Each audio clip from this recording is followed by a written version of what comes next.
climbing in, but we'll catch them up. So yeah, as I started to say at the beginning, hopefully everyone knows what they are. This is the Oregon Modeling User Group, part of the OMSC. And we've got a discussion set up here to talk about ActivitySim and specifically kind of some of the features on how PTV has started to integrate ActivitySim with Visum.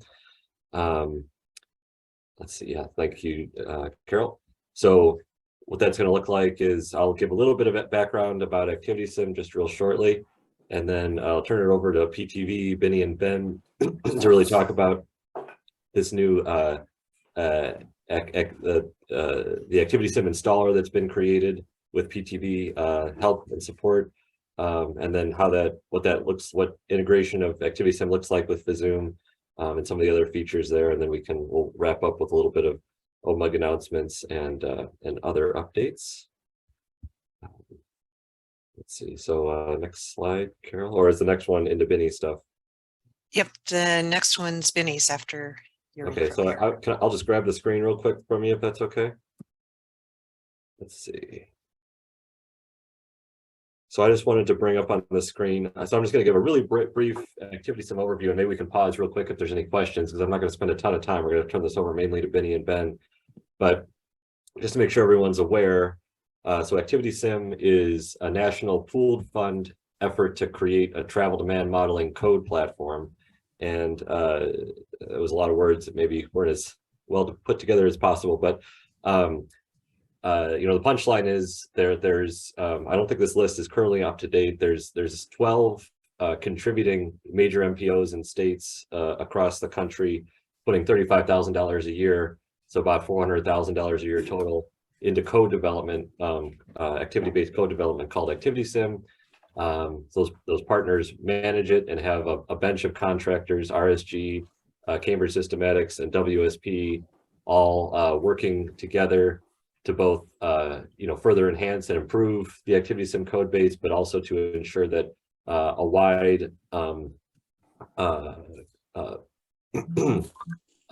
wide group of consulting firms that do this travel demand modeling work have a deep understanding of that code base, and it can kind of be used across. It's not a single firm that has that expertise. It's kind of like the industry has this expertise of what's an ActivitySim and how to deploy it in different regions. So that code base is being developed, and we have Ben here on the call, who's now with PTV, but some are probably aware. Ben has had kind of a number of lives in different firms throughout the industry, and his previous one at RSG largely supporting ActivitySim, and I'm sure PTV will talk about this a little bit, but as Ben made the transition, PTV saw it in their best interest to create a simplified installer, as opposed to a user needing to really understand, maybe Python to a higher degree that might be necessary. They created an installer, which was then turned over. So PTV created it, but it was then turned over to the partnership. And so now this partnership of the 12 currently, which is growing, MPOs and states, along with the bench of contractors, maintains this installer for getting ActivitySim set up on your machine without having to know as much Anaconda and Python and similar. And so that's what will be discussed today. Try to keep that somewhat short. There's a lot to ActivitySim. Maybe I'll just pause just to make sure I haven't left anyone in the dark. I kind of live and breathe it a little bit, so I might have left out some key details that are on people's minds. So I'll pause and just quickly, are there any questions about what ActivitySim is before turning it over to Benny and Ben to really get into the details of what this how to set it up and how it integrates with Visum.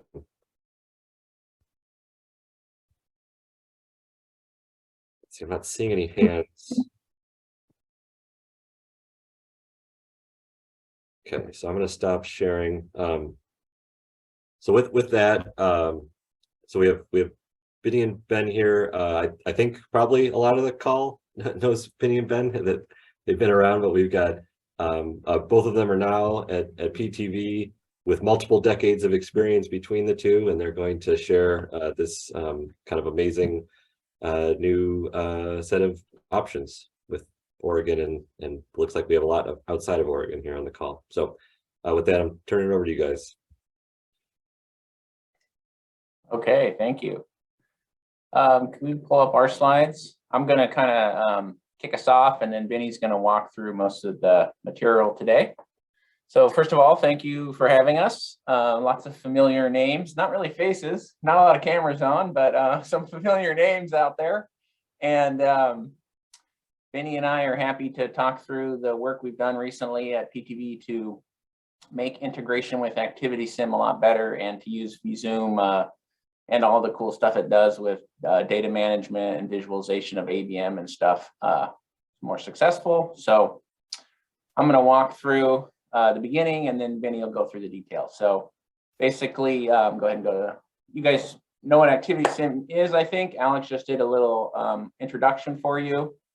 This is an effort, I think, of all the major activity-based modeling agencies and software developers and consultants in the U.S. to build, one collaborative, shared Python-based ABM modeling platform. And it also includes population synthesis tools. And so we at PTV, as we have some of these customers already as Visum users, and of course want more of them, work on basically building an interface to ActivitySim so that you can use Visum with ActivitySim, and they do all these great things that we'll show you here today. So go ahead and go to the next one. So we're going to talk a lot about Visum. Many of you know what Visum is, but that's our travel demand modeling platform. It's used, we have thousands of customers all around the world. We've been working on activity-based modeling integration for a number of years before the ActivitySim effort. For Swiss Rail, for DVRPC, the Philadelphia MPO, for ODOT, with RSG, with Joel and Benny and Alex and others, doing activity-based modeling with Visum. And so Visum has a lot of great things you'll see. And in the second phase of work, when I came on board, we did a closer integration with ActivitySim, which is what you'll see in the next little bit here. So Benny, I think next slide goes over to Benny, and he takes over from here for a bit. Sure. And thank you, Ben. And as Ben was talking about all the investment by PTV into Visum, and I think all that several years of investment has paid off. And the most recent release of Benny, we can't see your camera. Okay, you want to see my video? I was trying to save some bandwidth, but I think that's okay. All right, so several years of investment into Visum has finally paid off, and the most recent release of Visum, which is a 2023 release, has tons of features for ABMs in general and ActivitySim specifically, and all these features just makes it possible to create a very integrated, tightly knit model system with Visum and ActivitySim, and we'll talk through what these advanced features are and how the integrated system would look in the end. And let me just go to the next. Yep. So this is how the integrated system would look like, and this is sort of a roadmap that a modeler would take to develop ActivitySim using Visum. So the first step is obviously to install ActivitySim using the ActivitySim installer, and then preparing all your network and land use data preparation. There is support for multiple zone systems in Visum. As you know, ActivitySim comes in multiple zone system configuration, so there is support for that. And there is a customized population sim importer to import synthetic population sim into synthetic population into Visum. And then also, since there is support for multiple zone system, skimming at different zone level is also enabled. so that you can produce skims at various zone level for ActivitySim. And the next piece is the ActivitySim interface itself. And this involves 3 steps. First is to export all the inputs that are required for ActivitySim. And then the second step is to simply start ActivitySim. And then once ActivitySim has completed successfully, to import back all the outputs into the Visum system. And once all the demand and trip tables, everything has been imported back, then the next step is to configure your assignment and all the other good stuff that is out there. And finally, once your model run is complete, the last step is to analyze all your ABM outputs, and we'll talk about how the new advanced features in Visum can be used to look at your ABM outputs in a very new way and to answer some of the pressing policy questions that we face as modelers today. So, in this presentation, I would go through these 7 steps, and we have divided the presentation into 3 sections, as Alex mentioned. In the first section, we'll talk mainly about the ActivitySim installer, and then the second session, which is to do with Visum ActivitySim integration. There we'll walk you through step 2 through 6, and then finally the ABM output analysis. That's the last section, and there we'll walk you through how you can analyze ABM outputs using some of the cool features in Visum. So with that, let's get started with the ActivitySim installer. So ActivitySim installer, as Alex and Ben sort of gave a brief introduction about the installer. So going forward, ActivitySim installer will be maintained by the ActivitySim project, the ActivitySim consortium, and a new version of the installer will be released with each release of ActivitySim. And in order to download the installer, you can simply go to the ActivitySim repository and go to the releases section, and you can find the the latest release there, and you can simply click on the file here which says ActivitySim 1.2 Windows 8664.exe. So that's the installer. If you simply click on that file, it would start the download. And one thing to note here is the installer installs a specific version of ActivitySim. So right now it doesn't matter because this is the first release of the installer, but in future, as that there'll be for future release of ActivitySim, there'll be a new release of the ActivitySim installer as well. So depending on the requirement for your projects and which version of ActivitySim you're using, you should download the appropriate version of the installer as well. And once you've downloaded the installer, the process is pretty simple. You would simply run the installer just like you would run the installer for any other software on your PC, and simply follow the prompts to complete the installation process. So I'll walk you through how this process would look like. So once you have downloaded the installer, the recommendation is that you keep all the default settings if you're not an advanced user. And the most important thing to note is that while you're installing, you should note the installation location, because you would require this later to point Visum to ActivitySim executable for the interfacing to work. And as Ben mentioned, the whole purpose of creating this installer was to make the installation process very easy, so that there is no requirement to create a custom Anaconda environment or anything of that sort. You can simply run the installer, and you'll see this welcome dialog box, and you can simply click through the prompts here, and there's a license agreement. You can accept that. And then the default or the recommended setting is to install it just for yourself. And if you would like to install for all users, then this requires admin privileges, and you'll have to go through your IT department. So to keep it simple, it's recommended that you install just for yourself. And in the next window, it shows you the destination folder where the ActivitySim will be installed. And you should make note of this location because you would require this later. And it's very easy to remember. Usually if you, in the previous window, if you selected just me, then it's usually in your user directory in app data local folder. And you can always go back and find it there.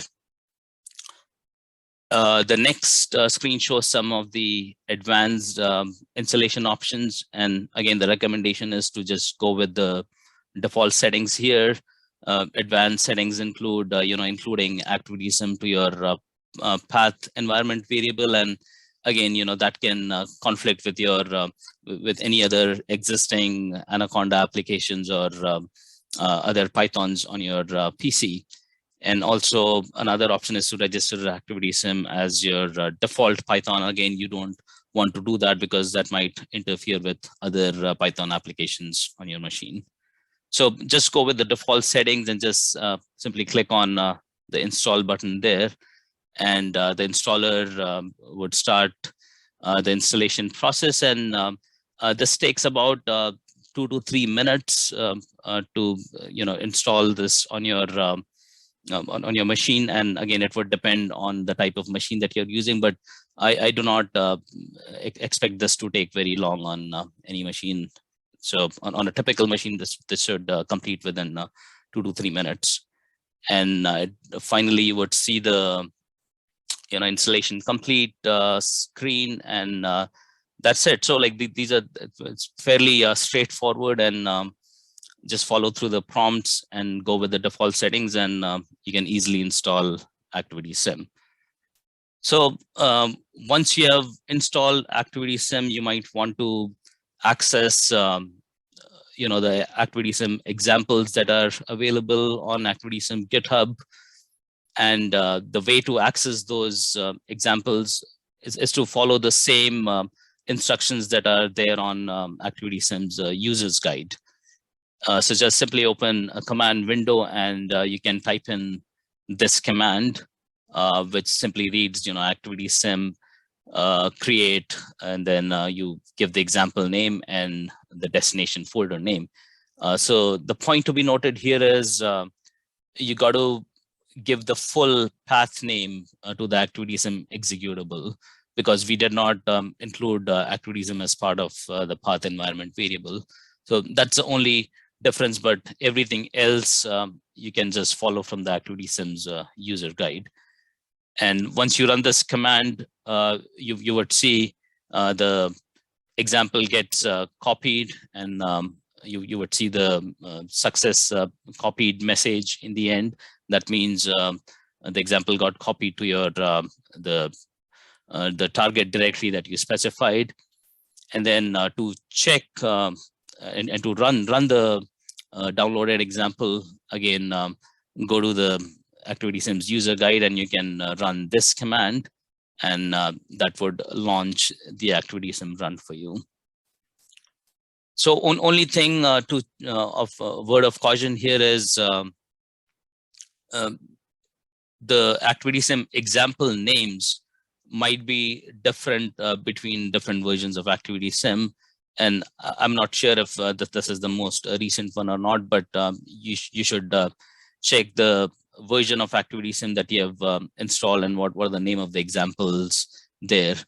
And you can check that also by going to the installation directory, and there's a examples subdirectory in the installation directory, and you can find the exact name of the examples there also.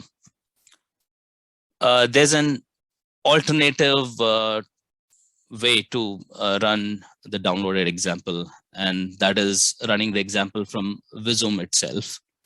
So you can start or add a start ActivitySim procedure in the procedure sequence and open the dialog box and simply point that this is how you point Visum to ActivitySim by pointing, configuring the path to activitysim.exe.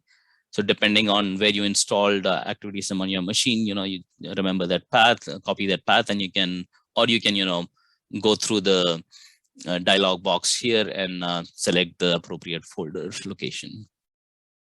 And next is to simply configure the working directory, data and output directory of your example setup, and the configs folder path. And that is it. And you can just with a click of a button, you can launch the example run. So once you start, this window will show up which says starting ActivitySim, and this will remain open until the ActivitySim run completes. And ActivitySim will launch. You would see this familiar, people who are familiar with ActivitySim would know this window. When ActivitySim starts, you see all the messages that pop up, and once the run is complete, this window would close automatically, and it would take you back to Visum. So that's just another alternative way of running the example from Visum. And we will look at all of this in much more detail as we go through a few other things. So let me keep moving. Let's go to the next section, which is ActivitySim Visum integration. But before I get started on that, are there any questions on the ActivitySim installer? I had one, Vinny. Yeah, go ahead. Just when you were running it from Visum through the procedure, so like in the command line, you had to do a create. Does the procedure create an example, or do you have to create that example prior to going to the Visum procedure? Yes, you have to do it prior to running it with the Visum procedure. So okay, so before you jump to Visum, you got to do that. You got to somehow create an example, which probably involves going to the command line if you want to put one down. Yeah. Yes, so that's a prerequisite to running ActivitySim from Visum. You should have a configured existing ActivitySim setup, and then you can interface that with Visum.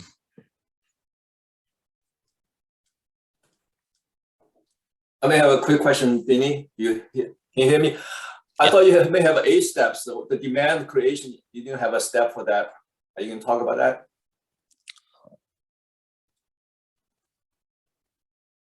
On the previous steps, like ActivitySim demand, I didn't see you list that as.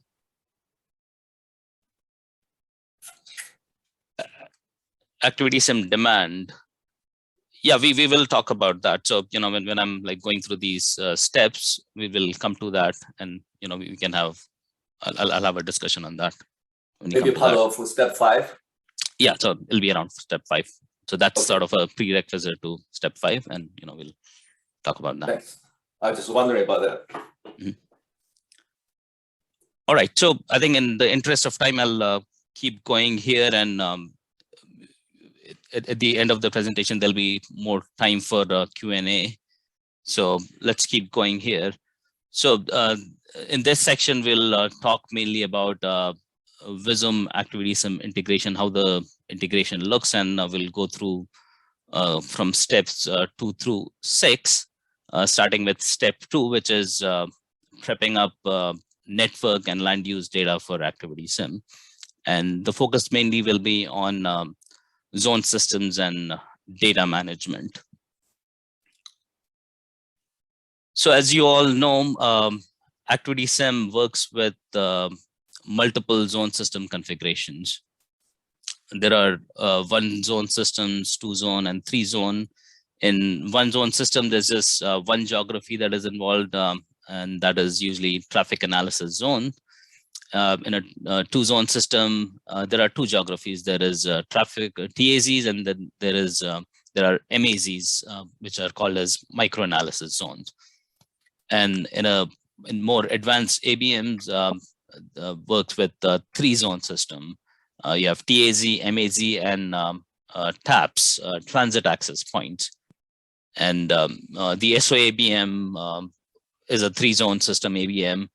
Jacksonville model is a two-zone, and MTC's travel model 1 is an example of ABM that works with just one zone system. It's a challenge to represent all of these zone systems in one modeling system, but Visum supports this flexibility that you can represent any number of zone systems. You can have 1, 2, or 3 zone systems within Visum. And TAZs, that this is made possible by representing each ABM or ActivitySim geography using a network object in Visum. So TAZs are represented as zones. MAZs are represented as disaggregate locations, and these are more like coordinate locations, and that's the purpose of microanalysis zone, to be super disaggregate. And then transit access points they are represented as stop areas in the Visum system. And for each of these zones, imagine if you have 3 zone system, then you would also have your land use data distributed across these 3 zone systems. So for each of these zone systems, there is an associated database, and the database is they're all fully connected to each other, and that just makes management of your land use data a breeze. So we'll that gives us a segue into our next topic, which is managing data for ActivitySim. So when it comes to managing data for ActivitySim, there are 2 types of data really that we are talking about here. That's there is ABM supply data. So this includes things like your auto and transit network, and land use data for multiple zone systems. And then there is ABM demand data, and this would include household, your synthetic population, tours and trips, activities, and so on. But the challenge is how to manage these supply and demand data. And Visum provides an integrated demand and supply data model where you can manage both of these data sets simultaneously in the same integrated system. And this just results in a very efficient and user-friendly management of all the data that is required for ActivitySim. So the database, it's fully connected. All data tables are connected to each other. All network objects are connected to each other, and obviously the relationship might be different. There could be one-to-many relationship, or zones contains nodes and so on. So obviously the relationship will be different, but there is some sort of relationship, and that underlying relationship is maintained in the relational databases, and which offers advanced features to edit and visualize data. So this is a very unique feature. It's first of its kind in the market, and it just makes your life as a modeler so easy, managing both disaggregate demand and supply data at the same time in the same system. And for supply data, you have links, nodes, and zones, and associated data tables. But for demand data, there are demand objects to represent different model ABM components, like households, persons, tours, trips, locations, etc. And there are relational data tables that store these disaggregate model components as objects. So in the end, you have a data table for each supply object or a demand object. And you can just do so much more with your data when you have everything in one place and everything is connected in one integrated system. And this is just a small example of what you can do with your data. Once you have both your supply and demand data within the same system, you can process ABM demand and connect it with supply data to generate validation summaries and charts. So this example chart here, it's just showing home and work locations in Southern Oregon. So green dots are home locations and the orange dots are work locations. So simply, visualizing your ABM outputs can help you draw, insights that you just won't be able to see by staring at tables or, looking at other summaries. But visualizing your ABM outputs gives you so much more, a different perspective to understand travel behavior in your model. And it doesn't end there. Like there's more that you can do with Visum data model. There is interactive editing. So you can, perform interactive editing of various network objects, and all the spatial data changes that you make, everything gets passed down to the connected databases. And then, as I already mentioned, you can connect supply and demand data to create very useful validation summaries. So the example here is showing for each zone the percentage of zero auto households along with the stop areas. And any modeler would know how important it is to create these kinds of validation charts, and how it just makes your life so easy, and debugging of your model output so easy. And last but not the least, since all the data is managed in tabular format, you can perform SQL style processing on all your tabular data. You can perform filtering of data, joining, there is, since all the databases are connected, so that sort of results in a join across different data tables. But you can also perform operations like group by and aggregations and so on. So just very powerful, and having supply and demand data in the same system just gives you so much power in terms of what you can do with your ABM outputs. So that was all about data preparation. So next is importing synthetic population into Visum, and for that, Visum comes with a customized PopulationSim importer. And to access this importer, you can access this importer from the file menu. You can go to File, Import, and PopulationSim, and it would pop up this dialog box. And you just need to point this dialog box to the existing PopulationSim setup, and just at the click of a button, it would import synthetic PopulationSim from your PopulationSim setup into Visum ABM data structures. And people who are familiar with PopulationSim would know that PopulationSim also can be configured using multiple geographic level, and the finest spatial unit in your synthetic PopulationSim that can be written as locations or zones. So let's say if you had both MAZ and TAZs in your synthetic population, then you would read MAZs into locations, because it's a two-zone system.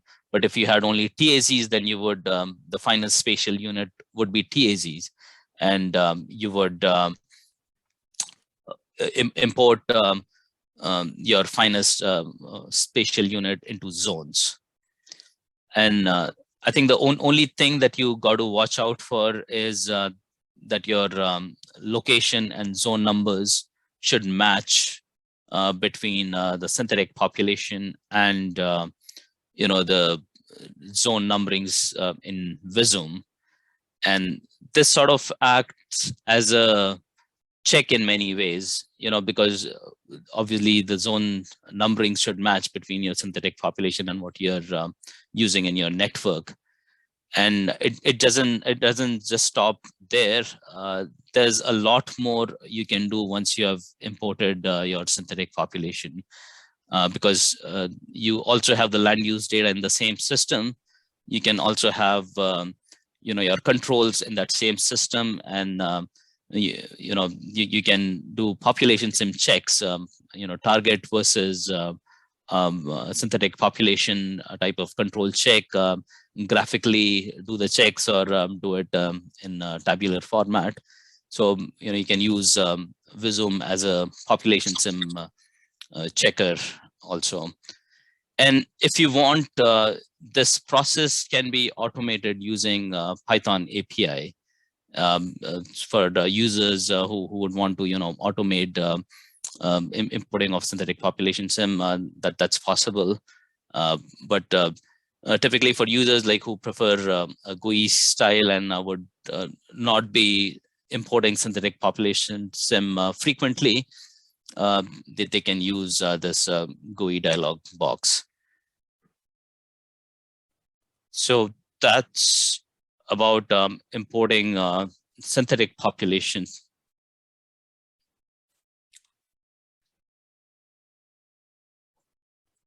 I think there was a comment. Ben, can you check if that's a question or? Yeah, Alex is posting a link to the installer for people. Okay, all right. Okay, so let's keep moving here. So the next step, step 4, is preparing schemes. And as I mentioned before, ActivitySim comes in different zone system configurations. So there's 1 zone, 2 zone, 3 zone system, and depending on which zone system you are using, schemes are required at multiple zone levels. So if you have both TAZ, MAZs, and taps, ActivitySim requires schemes at all 3 levels. And that's a challenge, but in Visum, Visum supports skimming at all 3 zone system levels, at TAZ, MAZs, and transit access point. And it's all happening in one integrated data model. We're not creating a separate model for each zone system, or there's no zone system swapping that is happening, but there is support for skimming at all these all the 3 zone levels in the same data model. So the first is skimming at the TAZ level, and this is standard skimming, straightforward. You can create TAZ to TAZ skims for highway, transit, and for non-motorized modes. And you have like standard options available. And depending on the zone system that you're using for ActivitySim, you can use task skims for all 3 modes, or only for selected modes. And next is location to location skims. So as I mentioned before, MAZs are represented as locations in Visum, and Visum enables generating location to location schemes. And currently, this is generated as part of ActivitySim inputs import. And these schemes are used by ActivitySim for non-motorized modes. And in addition to mass to mass schemes from non-motorized mode, schemes are also required for mass to tap and tap to mass portions of the transit virtual path builder. So these schemes are also generated as part of ActivitySim inputs exporter, and we'll talk about that in a bit. And the last skim is the stop area to stop area skimming, which is to generate tap skims, transit access point skims. So that this is required again for 3-zone system ABMs. If you are using a 3-zone system configuration for ActivitySim, then the skim can be generated as part of the ActivitySim exporter. And actually, this is not part of the ActivitySim exporter, but you can create stop area to stop area skims, and these are used in the transit virtual path builder again.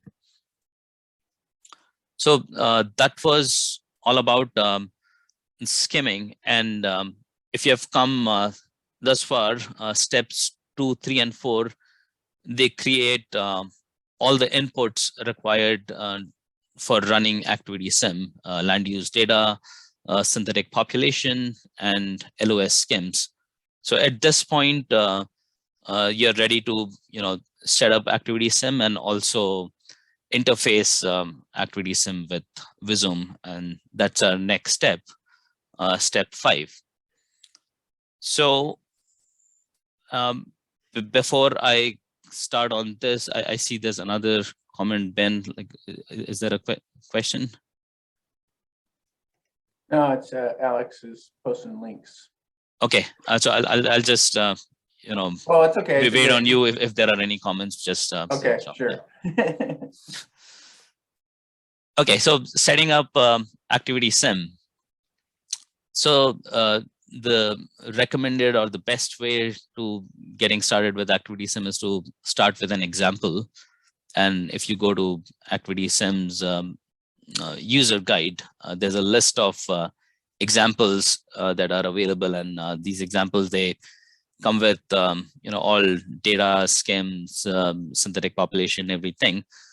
And you can start with the example that fits best for your application and for your region, and then after that simply follow instructions on the ActivitySim's user guide on how to configure the settings for your specific application.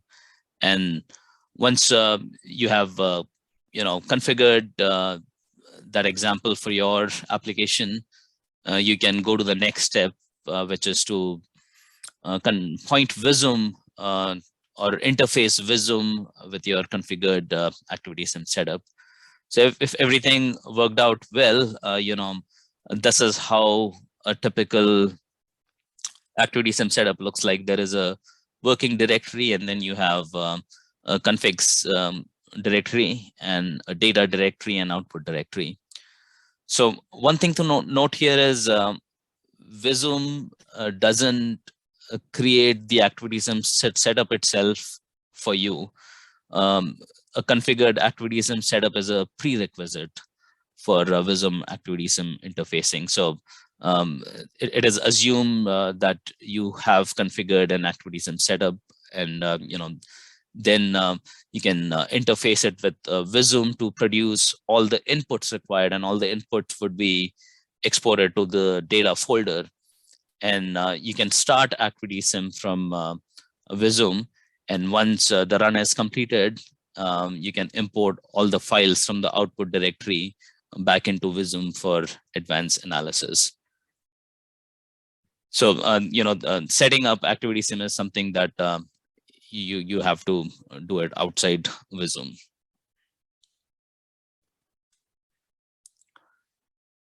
So assuming you have set up ActivitySim, you have a configured ActivitySim setup.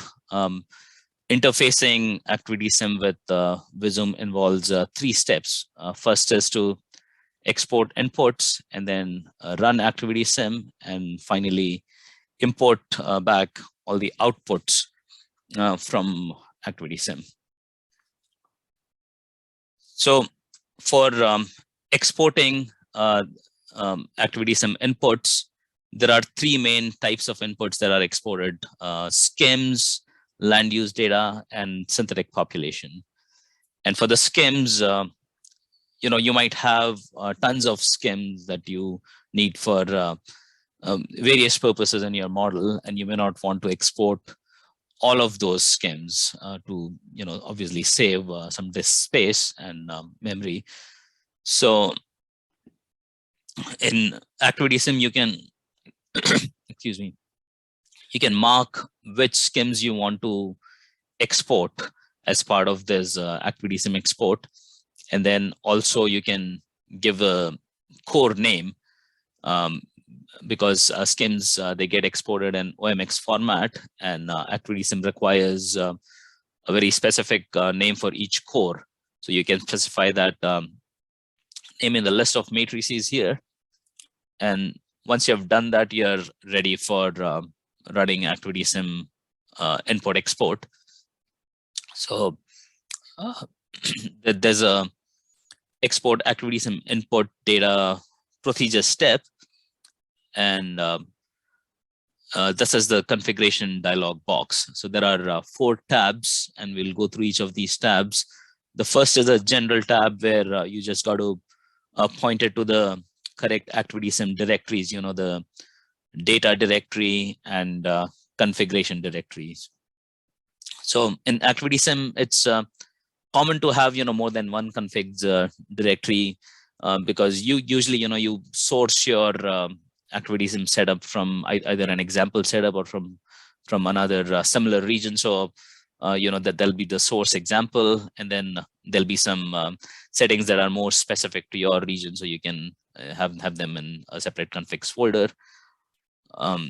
And if you go to the next tab, which is about ABM objects, so here you can mark different types of inputs that you would want to export. And in this tab, you can mark the land use data and the synthetic population. So things like households, person, land use. And then there are a lot of other inputs that are required, especially for 3-zone system ABMs, tap lines and tap skims and things like that. And the next tab is PRT skims. So here it's all about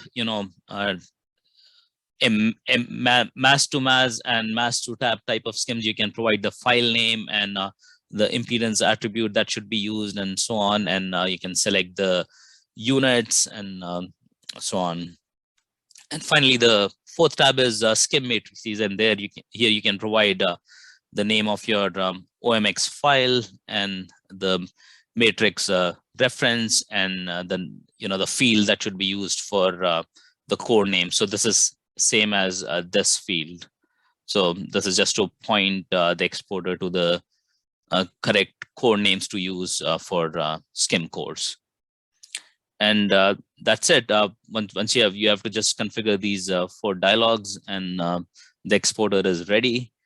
And if everything runs successfully, then in the data folder, you would see all these files, all the files required for a 3-zone system ActivitySim. You have synthetic population, land use, skims, skims that are required in CSV format, and the OMX skim databases.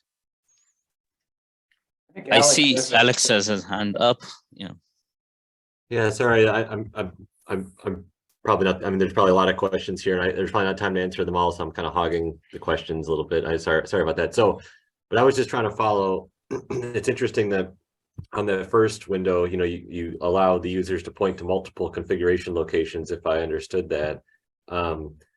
And so I was just thinking, I was wondering, I was wondering if Visum had conflict handling, like if someone had a bad setup with where an overriding configuration is in 2 different folders. I'm imagining that Visum doesn't, and it's up to the user to make sure that those configurations are not conflicting or duplicative. But it also just made me wonder, why is that, if you've already set up if you've already kind of pointed to your folder directory, why is maybe we just, well, I don't want to belabor it too much. I'm just trying to understand why that step is necessary. There's something I'm missing, I guess. So I think that this is not at all necessary.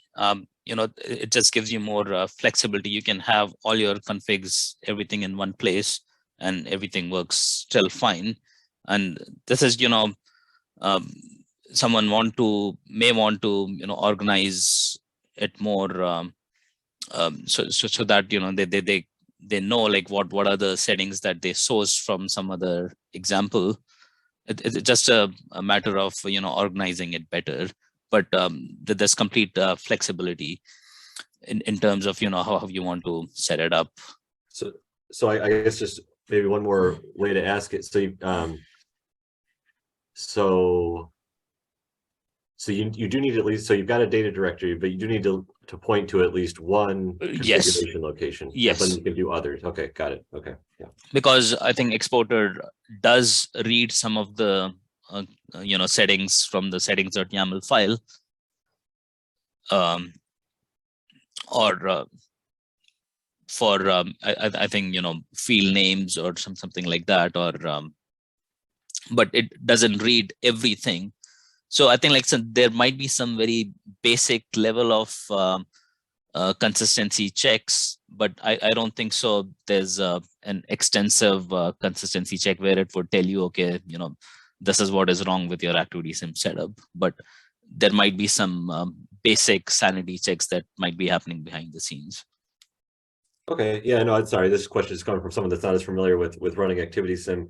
So it sounds like, or I guess my last question there is this a flexibility that ActivitySim allows for? Is this something new that the Visum setup is allowing for? Like, have the examples so far in ActivitySim already been exercising this, where they have configurations in multiple locations, or is this something that Visum is trying to, the PTV is kind of adding as like a, maybe an interesting way to try and organize your configuration files? No, I don't think so. This is, we are just allowing the same flexibility that is there in ActivitySim. So in ActivitySim, let's say if you are running in multi-processing mode, then you have to sort of store your settings specific to multi-processing in a separate configs folder. So that's already, it exists in ActivitySim, and we are just sort of replicating that same feature. Got it. Thank you. Sorry for the laboring. Sure. Mm-hmm. All right. So, once your exporter has run successfully, all the required files for ActivitySim would be generated in the data folder. And at this point, you're ready to run or start ActivitySim. And that's, again, pretty straightforward. You can configure the start ActivitySim procedure, and there is just one dialog box here. And I think the most important setting to note here is this, where you have to point this to the location of your ActivitySim install. And if you would remember from our discussion of ActivitySim installer, that this is where you would need the location of your ActivitySim install to point ActivitySim Visum to ActivitySim install. And after that, it's just pointing all the input and output directories and working directory, data directory, output directory, and then all the configuration directories. So here you can also provide full paths to these directories. If your version file sort of sits in the parent directory of your ActivitySim's working directory, then then it is smart enough to look into the subdirectories and find these directories. But you can provide full paths also if needed.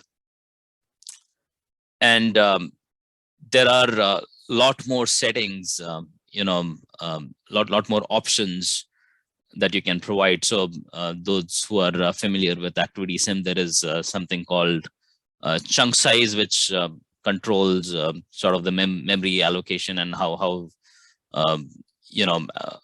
ActivitySim processes in chunks instead of processing through the whole database at the same time and getting out of memory. So those settings and any other additional command line parameters, they can also be passed through this GUI. So there's a lot of flexibility. It's configurable, and once you have configured this, you can simply start the procedure to launch ActivitySim run, and it would first show this window, and then the ActivitySim command line window would pop up. And if there is an error in your ActivitySim run, then the model run would stop at that point, and it would show you the error from your ActivitySim window. And I think the most important benefit of this interface is that you're working with the same software. It's not that you're working in Visum for something and then you go to another software to run ActivitySim, but it's all happening within the same software. And there is some level of error checking, and the model run stops, and you still get the same flexibility in terms of configuring your ActivitySim run. So that was the second step, and the final step. So you did everything right, and ActivitySim runs fine and produces all the outputs. The next step is to configure the import ActivitySim output data procedure step. And again, this also has just one dialog box. You got to point it to the ActivitySim's output directory and also the configs directories. And you can select which outputs you want to import. So tours, there's options for tours and trips, land use, households, persons, and also matrices. So everything gets imported into their respective ABM objects. So household and person data will get added to the household and person data tables, and then tours and trips, if they do not exist already, then their ABM objects will be created.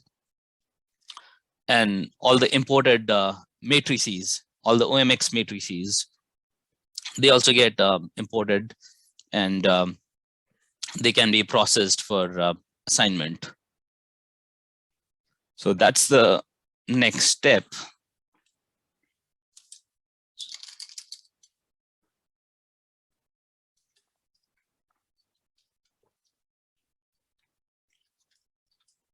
So we went from step 2 through step 5, and so far you have created all the inputs.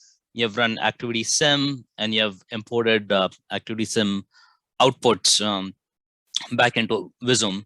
So at this point, you are ready to, sort of finalize your model by assigning the demand, configuring feedback loop, implementing MSA averaging, and all the other good stuff that is there.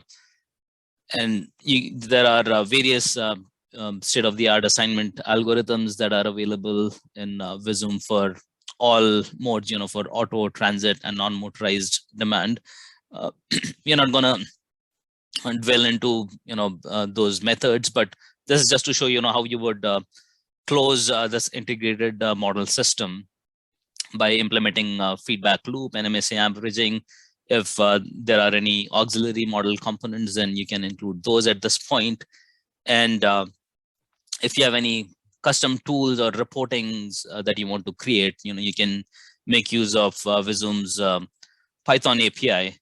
And all the data tables that we discussed, these can be accessed using Visum's Python API, and you can import them as pandas or pandas table or NumPy arrays, and you can all the usual packages like pandas, NumPy, SciPy, all these are available for further processing, and these could be used to create very custom reports and summaries that you might want to create.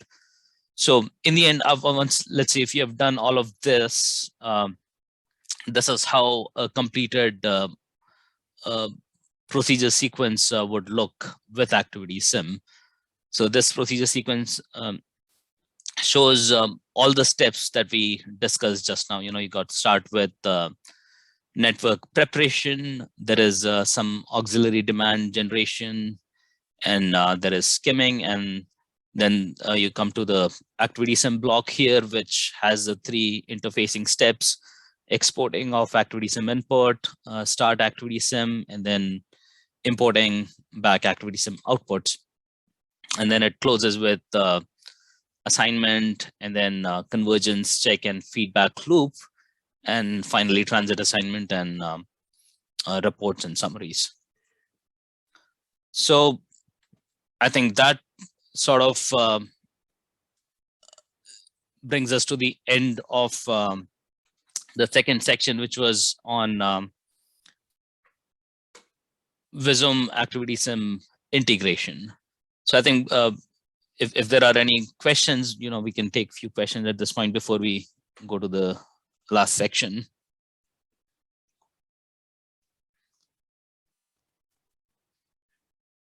I had one, but I'm going to wait just for a second, but I'll let others jump in, but I do have one. I can follow up with my question about the demand. I see you have the ActivitySim calculate the demand. I wonder if that demand is the OD format or just row type for each individual trip, or in a like OD by rows instead of OD matrices. So I think that can be configured in ActivitySim itself, but I think right now, I think the latest version of ActivitySim does produce trip tables in OMX format, and like those can be imported, and you can just simply assign them. So the ActivitySim has the process converting them into OD format. Right. Yeah, in OMX format. Right. Oh, OMX. Okay. But how come some of your schemes are Excel, some of your schemes are OMX? I wonder why they're, because it's huge. If you have like 3,000 zones, the Excel could be huge in files. Yes, but I think like those are, when you're looking at these. So I think like, yeah, right, yeah. Yeah, like these could be huge, but like that's just one core. These are not like multiple cores, and this is the requirement for ActivitySim. So I think Visum exporter is just producing inputs in the format required for ActivitySim. So like in future, let's say if CSVs are not required, then yes, we can get rid of that requirement. The tab schemes, OMX usually is a better format, right, for data-wise. Yeah, I agree. Like it's more portable. That it's system agnostic, so you can easily transfer, import, export.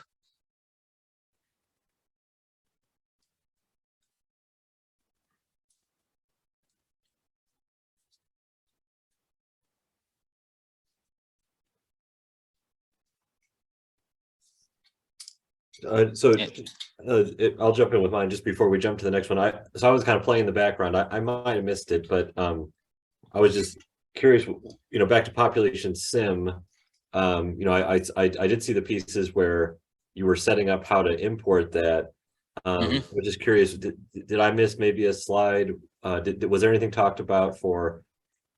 I didn't see a GUI to run PopSim through Visum. I'm curious if there's any talk about, after you've used the installer, how a person would interface with PopSim. And I get that's kind of out of scope for this. I'm just curious if there's any mention about that.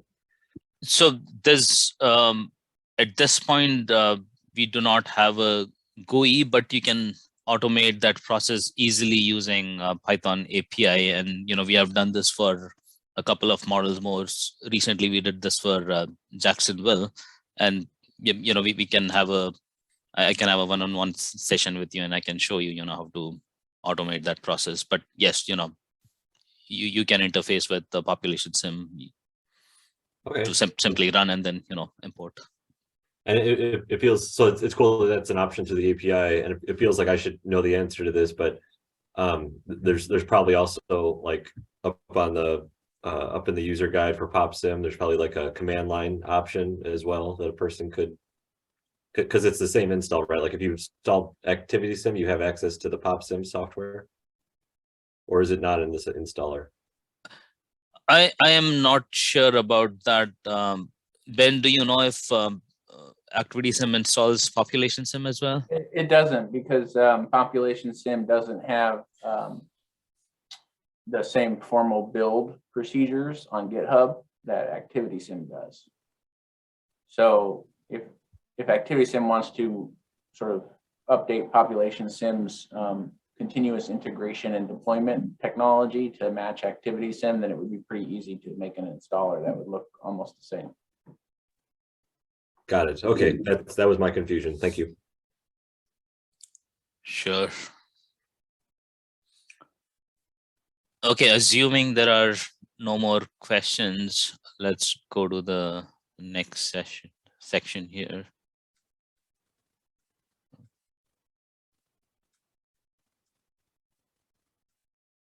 Okay, so let's talk about ABM output analysis. And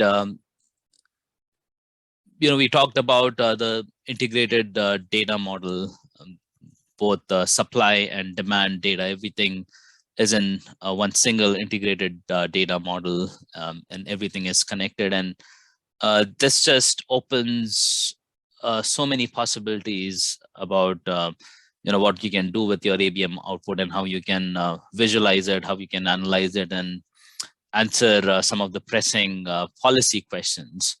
So let me just walk you through what are the different types of possibilities when it comes to analyzing ABM output.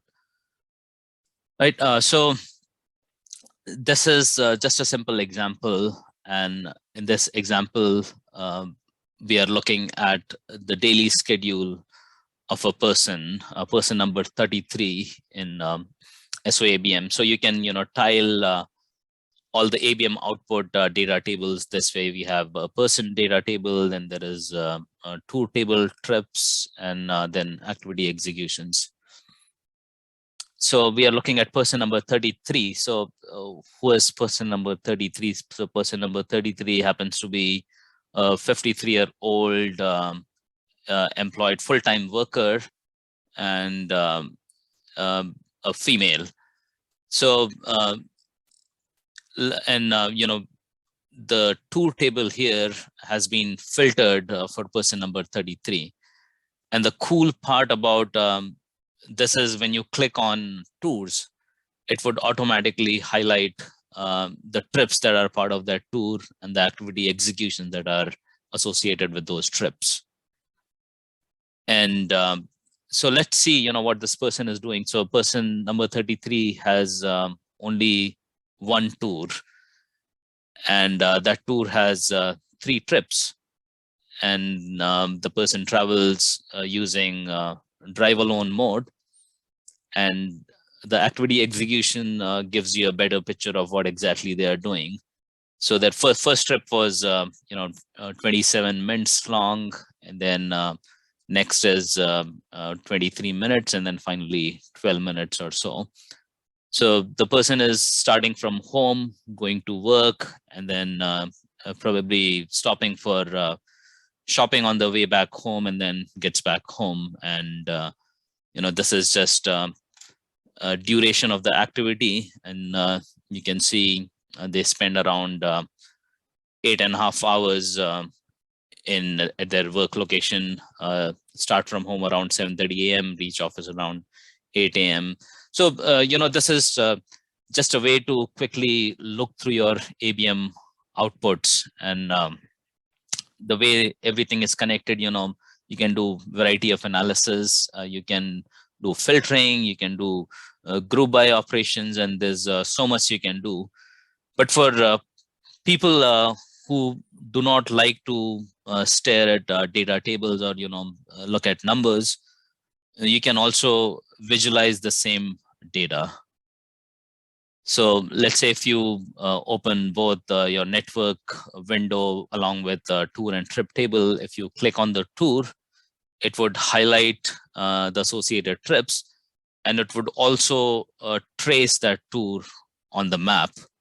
And this just helps you visualize how travel is actually happening geographically, and gives you a very new perspective to understand travel behavior in your region. So now you can see this is where that same person lives, and this is where they work. They reach their workplace, spend around 8.5 hours at workplace, and then on the way back home, they stop at this place for small shopping, and then they go back home. And ABM, as you know, in the end, it's a simulation, right? And there could be a lot of weird tours or trips that may not make sense.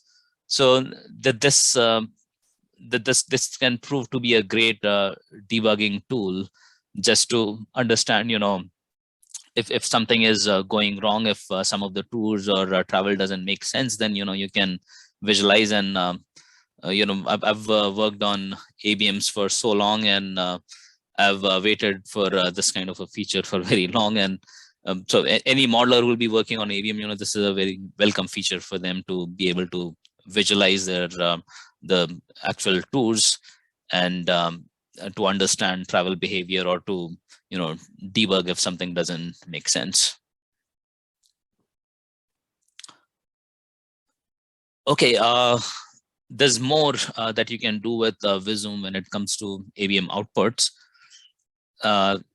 You can check out activity profiles for zones. So in this example, I've selected around 15 zones in downtown Medford, and what's shown here is the activity profile for those for downtown Medford. And each of the activities color coded as shown here. And I think blue is all home. So you can see, I think until 5 a.m. there is not much activity, pretty much, it's all home.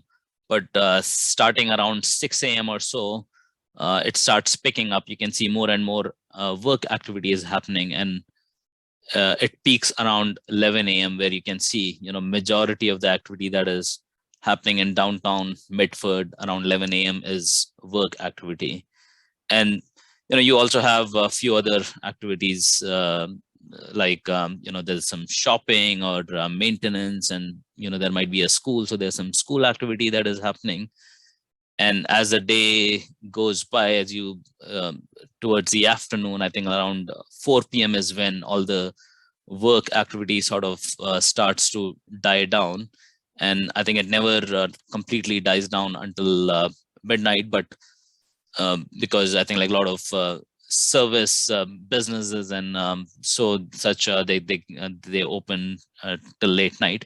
But you can see, and then again the home activity sort of comes back to the same level as in the early morning. So again, a very cool way of looking at your ABM outputs at the zonal level and trying to understand how travel happens in your region. And you can also select a time slice, and then the window below would show you a detailed view for that time slice, which activities are about to start or about to end, or how many people are in the middle of their work activities. And so you can get a complete profile for that time slice. So again, a very super cool feature to analyze your ABM outputs. Okay, let's keep going on. Select link analysis. So I think most of us are familiar with select link analysis, but when it disaggregate data, so how can you power the ABM select link analysis? So generally, select link analysis, they give you information about for the selected link, where is the demand coming from, and the travelers who are using that the selected link, where do they live? And in Visum, you can connect the zone level data with the select link analysis, and you can sort of find which zones are has the most origins for travelers on the selected link. But it doesn't stop there. In Visum, for each trip, path probabilities are assigned, and based on that, for the selected link, you can get a subset of trips that are using the selected link. And since you have all the ABM outputs in one integrated system, from the trips, you can easily find out, trips belong to which person and they are from which household. So depending on how much demographic data you have, you can create demographic distributions of travelers that are using the given selected link. So in this example, we are showing the income distribution of all the travelers using this selected link. And this is a very unique path-breaking feature. And I've built ABMs for almost 10 years, and that there was always used to be a question about this, if we can somehow find, is there a way to, get demographic distribution of travelers for select link analysis? So this feature is finally here, and I'm really excited about this. You can, this just opens up so many possibilities and what you can do with your ABM.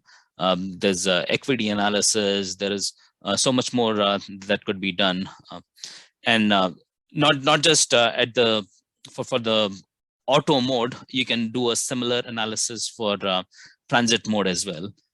So in Visum, you can do what is called as a select stop analysis.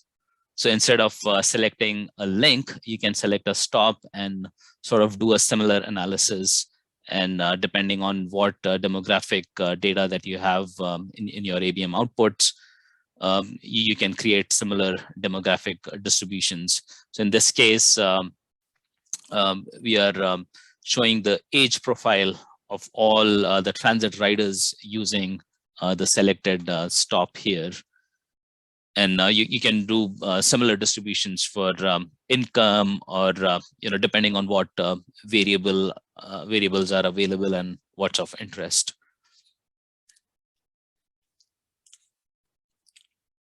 Okay, so there is more that you can do with ABM output analysis. So you can export your ABM outputs to PTV's cloud-based service called Visum Publisher. And once all your data has been exported to Visum Publisher, you can create custom dashboards that you can share with your stakeholders. The process is pretty simple.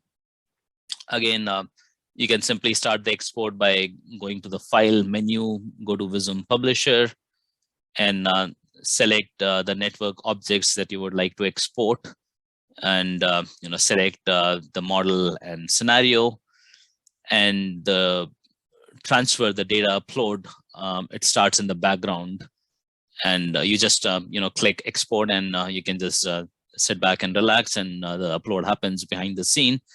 And once the upload has finished, it would a pop-up window would give you the message that your upload has finished successfully. And at that point, you can go to myptv.com, and you can see the data that you just uploaded there. And if you go to the dashboards tab, it would show your existing dashboards, and you can create more dashboards if you want. So if you click on add a dashboard, it would open this window, and this sort of shows, it gives you an an empty slate to start with, and you can keep adding different widgets. So you can create zone level summaries, link level summaries, transit stop, or trajectories. There's so much that you can do, and you can, arrange them anyhow you want. You can add text boxes, and once you are happy with the dashboard that you have created, you can invite your team members, or you can share the dashboard with other stakeholders who might be interested. People who are not interested in knowing about technical details of your model, but would want a high-level summary, and would appreciate looking at some charts or summaries. And your team members or your stakeholders, you can give them permissions to write comments. So let's say someone is looking at a zone level summary, and if they see there is a problem in one of the zone, they can drop a comment on that zone saying, okay, I see a problem here. And then people can, it just promotes so much of collaboration, not just among the team members of your developers, but also like with stakeholders. So I would encourage you all to trial. Right now there is a free 30-day trial for Visum Publisher, and all of this, the export happens right from your version file. You don't have to do anything special. Just right from your version file, you can export data, and then go to mypdb.com, create a free account, start with a 30-day trial, and you can create dashboards and collaborate. So this is just an example dashboard that we created for this demo. This is just an animation of work activities and work trips for SOABM, and this is for a very short time snap around 5 p.m. And the blue dots here are showing work activities. So the size of the blue dot is scaled to the amount of activity that is happening at that specific location. And then the small red dots are the trajectories of work trips. And this includes only SOV modes, but you can have created anyhow you want, add more modes, or include all purposes.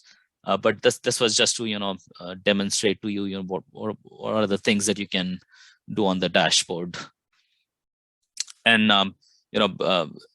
this is an animation, so when we look this at on the dashboard, it can actually, you will see moving dots where it shows trajectories, and if you create a snapshot long enough, then you can see how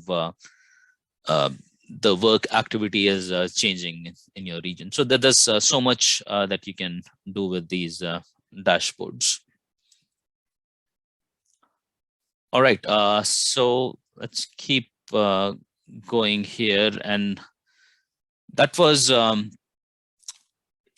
quick snapshot of what you can do with your ABM outputs, the advanced analysis that you can do.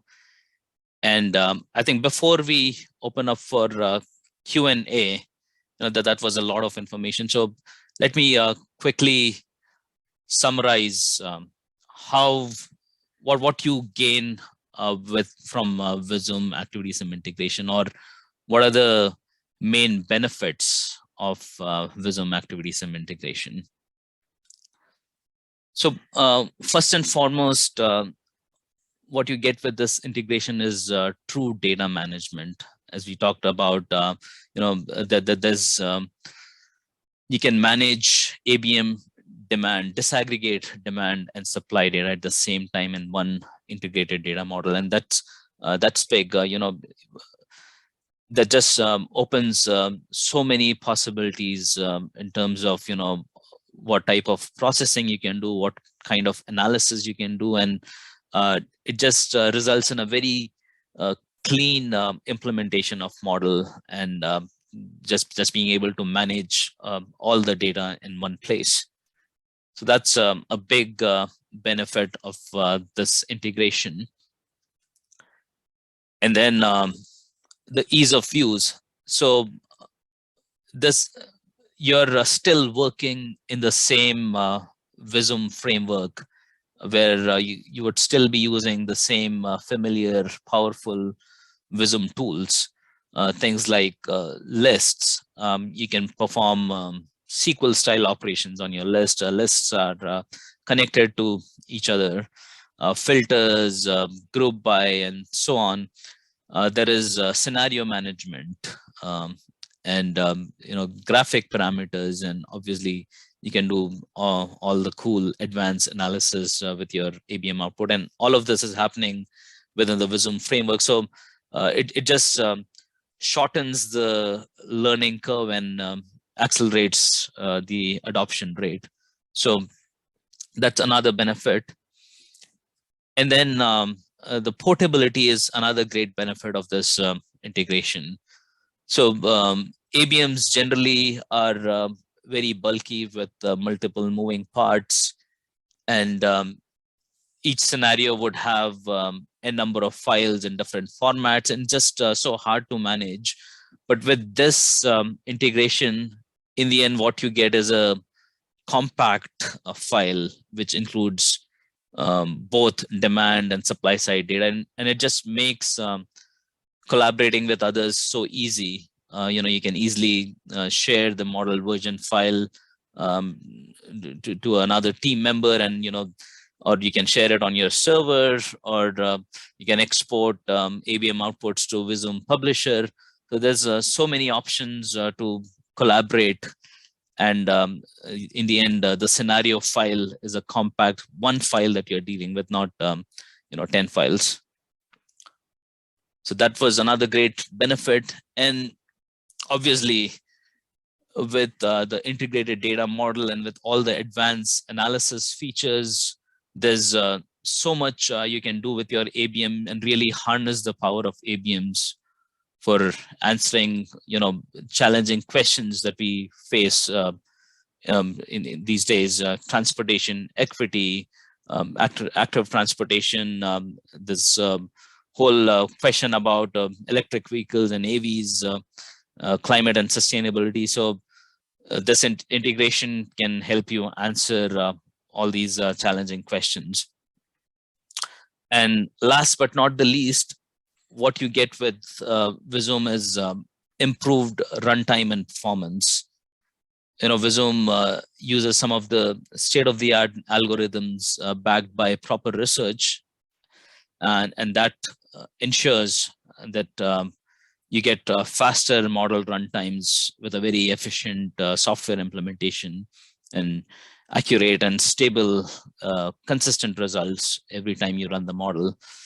And it doesn't stop there. With every release of Visum, you would see novel features like we discussed today. So you have a long-term continuous support and availability of new researched features with every release. So I think like these are all great benefits that this integration would offer. And I think at this time, I'll be happy to take any questions that you might have. I think we have plenty of time for questions. Yeah, and thank you so much for the opportunity to present. I think it's really exciting. Having been building activity-based models for a long time, I'm really happy to have a integrated, complete modeling solution, not a bunch of different things all put together. That really makes, I think, wide-scale adoption of activity-based models struggle. I'm excited that I think we'll be able to much easier now, move activity-based modeling into the mainstream, because I think it has a lot of capabilities and a solid implementations needed. So, excited for the future. And if I could just quickly add, thank you both, Ben and Vinny. A little elephant in the room that's been on my mind, maybe just me, maybe I'm self-conscious, but I think some of these meetings are intended to be a little bit like, software neutral, maybe. And in this case, I just wanted to express, this is something. So ODOT was, I didn't set this up at the beginning, I probably should have, but ODOT was looking to get this information from PTV around as users of PTV, what these new features look like. and we wanted to make sure we opened it up to the larger community and used OMUG as a venue to do that. So, you know, I think obviously PTV was promoting all the great features here, and I don't know if anyone, if it felt a little like a sales pitch. That wasn't the intent. So I just wanted to kind of clear the air there that this was something that ODOT was very curious about and wanted to open it up to the larger community. And I also wanted to just clarify, you know, Ben and Biddy, my understanding is, well, one, this comes with Visum version 2023, right? Or you would need to have Visum 2023, right? Or which versions does this work with? And then also, I think some of the things were shared were add-on components that that you would have to discuss with PTV that don't necessarily come default with the software. Some of these things are enhancements that can be added to the software. I just want to make sure my understanding is correct there. Yeah. So yes, this stuff's all brand new, so it's only in the new version that came out this fall, and has some improvements in service packs that we release, you know, and we'll have some more service packs as we work on it into the future. So it really does need the latest version. And yes, the activity-based modeling stuff is part of is an add-on. And so it depends a bit on the license configuration and you know, what kind of package you get. I don't know if Steve, you're in the meeting, right? So if you wanted to add anything to that. Yeah, hey Ben, hey Alex, I am in the meeting. Yeah, I mean, what you said is correct. There is an additional fee to access or integrate with the ABM as an add-on module, but yeah, that fee does depend on your licensing. So you know, I don't know, Alex, if you've seen that pricing or otherwise, or if there's other interest, we can certainly share that, you know, you know, at the right time or as necessary. Sure. No, I just want to make sure people that were, you know, plugging this on and trying at home, they might not see, I forget if they're grayed out or they're not available, but all those things in the screenshots might not be fully available to people without talking to PTV first. That's all I wanted to clear. And I'll add, that's true for Publisher too. That's an online product, right? And so it has a subscription-based price and has different pricing too. Yeah, but everyone can try that automatically without even, you know, you just go online and try, which unlike the ABM, if you did want an evaluation copy to work with and it wasn't active in your license, you can just drop us an email and we'll work with you to get that set up so you can, you know, look at this stuff a little more directly. That's not a problem. And in the chat, people might have noticed that there was some discussion about, you know, we have been talking to PTV about playing with the publisher and setting up a trial for that. So we'll make sure to, so we haven't quite launched that just yet. We were in January, we were talking about setting up a kickoff, and so I'll be looking at ODOT calendars and getting that established in February. We'll invite Ben, who expressed some interest in addition to TPOW staff, to understand kind of, you know, my understanding of the kickoff is that there's going to be some sharing from PTV side and the capabilities and just a little bit of instruction for us to play with the trial. And so, you know, Ben and others, and I got some people reached out to me in the comments about wanting to be, you know, interested about being a part of that. And, you know, definitely I'll include anyone that wants to be a part of that in that kind of kickoff demo that PTV will be having with PTV in February. Yeah, and it looks like obviously you saw my comment in there about just coordinate a couple dates with Chayton, and then we'll get that on the books when you're ready. Chatting with Chayton on the side here. Yeah. Oh, good. Okay, cool. I have a question for Ben, for Benny, actually. Seems there's an assumption like ActivitySim has been working smoothly in this process, but the example you're using, the Southern Oregon ABM, that was generated by CityRAM. So I understand, I wonder, all this ABM was from the CityRAM run, not from the ActivitySim runs, right? So how far the ActivitySim has been accomplished, you know, that was just curious whether we're easily converting to ActivitySim or there seems a lot of work behind that. Yeah, like we didn't set up ActivitySim for SOABM, but we did use the the existing CT ramp model, and all the features that I talked about, except for the ActivitySim interface, they are like ABM agnostic. They can work with DaySim, or they can work with CT ramp, or ActivitySim. So that's how we got your SOABM outputs, and we could import them into ABM data structures and just do all the analysis that I shared. We have done that with DaySim also. Okay. So if everything works perfectly with this integration, however, if ActivitySim has still not been in the market, maybe Alex can update how soon the ActivitySim can be fully used for all this integration. I know Visum does a good job at that. Well, yeah. So ActivitySim. So there's the 12 partners that all have intent on using ActivitySim officially. There's several, or probably close to a dozen different instances where ActivitySim is in development in each of those regions. They have working files, they have configuration files. If they were interested in integrating with PTV, they would have the starting points to do so. Where ActivitySim stands now is for those paying attention to the screen, you might have seen that it's the 1.2 release is what this latest install was, and some of the shots that Benny had were actually a previous 1.04 release. So it's only been, Ben might remember better than me, I think about a year since ActivitySim was officially released in alpha, version 1. Maybe it's been more like a year and a half. And so we're at 1.2, so things have been cleaned up since the original alpha release. And so just in January, just before this training, the 1.2 got released out. So just a couple days ago, 1.2 was released with the installer. So that's just some context that the alpha version of ActivitySim has been out for over a year, but it's still getting updates. And what I'm getting at there is that none of the partners yet have an official used for the regional transportation plan version of ActivitySim yet. Some are very, very close, 99% of the way there, but no one yet has started to use ActivitySim as their official model.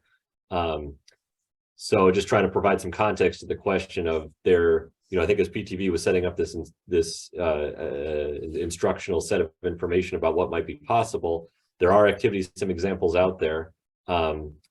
Of the full set of ActivitySim examples that are out there, there is a subset of ones where PTV already has a relationship and has access to that data in an easy way where they could build examples off of. And so for this training, they used an ABM that they already had, kind of an easy example for that they've helped support us with, which is that CT ramp in Southern Oregon, which has the same type of data structure in the outputs that you would get, so they could show off some of the features without having to fully integrate PTV with a fully functional adopted model, which is not yet has not been realized yet in the United States. I don't know, Benny or Ben, if you want to add any other context to that. I just wanted to add that the new Visum release 2023. It does have an example setup, but it's for Karlsruhe, Germany, and it's a 3-zone setup based on I think Sandag 3-zone example. And you along with that, you get a version file with all the interfacing and everything. So you can work through that example until we have a proper SOABM example at some point.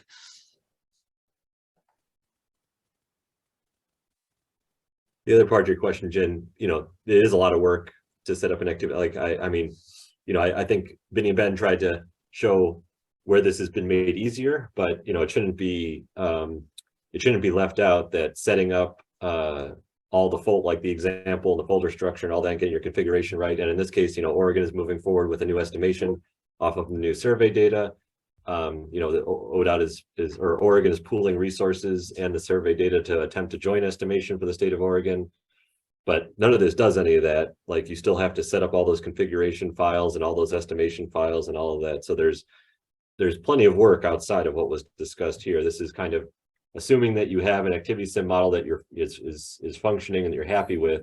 You have a much easier way to well, install the ActivitySim software. That was a big part of what I wanted to learn about today, was just installing the software, which I'm not sure how simple it came across, but this is for those that aren't as familiar, installing it was harder than it was than the option that was provided today, which was pretty close to what you would how you would treat any executable install, where it was more command line based in the past, and just a little bit less approachable, I would say.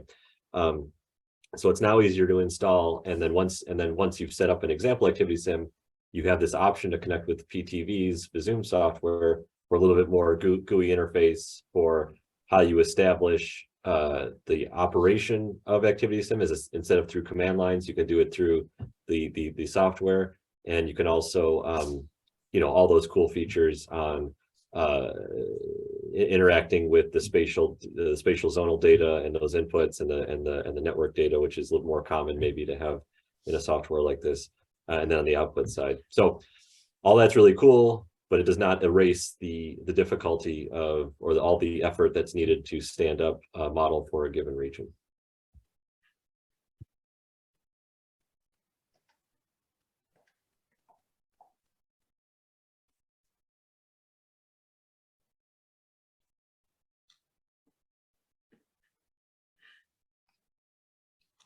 Well, I don't think so there are any more questions, so I think back to you, Alex. We did have one request for a copy of your excellent slides here, Benny. So with your okay, we'll post them to the OMSC website along with a link to the video from today too. Sure, I think that should be fine.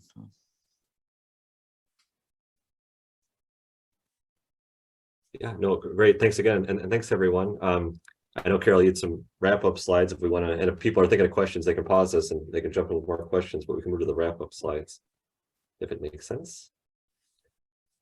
So just for everyone attending, I wanted to make sure people are aware of the upcoming OMUG events. So next, is that week? No, the 10th is next week, next Friday, at PSU. I think probably our first in-person OMUG since way back. Does anyone remember?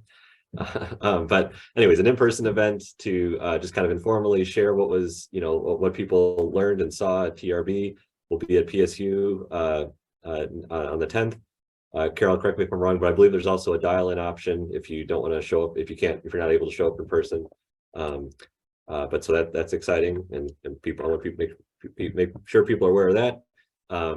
Then not fully scheduled, coming down the line are some topics, some OMUG events around mobility policies and bringing probe data into travel demand models. And as always, the great people helping to facilitate OMUG, which I don't get any credit for. I'm just kind of here for this one topic, but we're always open to all the ideas that are out there in the community. So don't hesitate to ping myself or Carol or Liming or Kyle, and is it Carol, can you help me out? Yeah, we have a little changing of the guard on OMUG right now. So Garth Aponitis from DKS and before him, Joel Friedman were the consultant coordinators serving with Kyle Hauger from Metro and Liming Wang from PSU, helping to find great topics and recruit speakers for you guys over the last 2 years. And Garth just recruited Matt Delata from WSP to take his place. So Matt will be joining Liming and Kyle for the next 2 years. Welcome, Matt. Great. That was what I was thinking, but I didn't want to say it wrong. So thank you. Oh, yeah, Matt. Hey all, looking forward to it. Great. Yeah, so please share any other thoughts you have. And then the second piece, just making sure people are aware of some of the big conferences that are coming up. The sorry, I'm forgetting what APA stands for, but the planning, the National Planning Conference in Philadelphia in April. In June is the TRB. My understanding is the kind of the merging of innovations and planning application. It'll be in Indianapolis in June, and then in July we have the automated road transportation symposium in San Francisco, and then others. The other one I was expecting to be on here just to make sure people are watching it is in August. ITE is coming to Portland, so we want to try and make sure we have a home game here that we want to get people out for. So everyone will be watching for August to come support ITE here in Portland.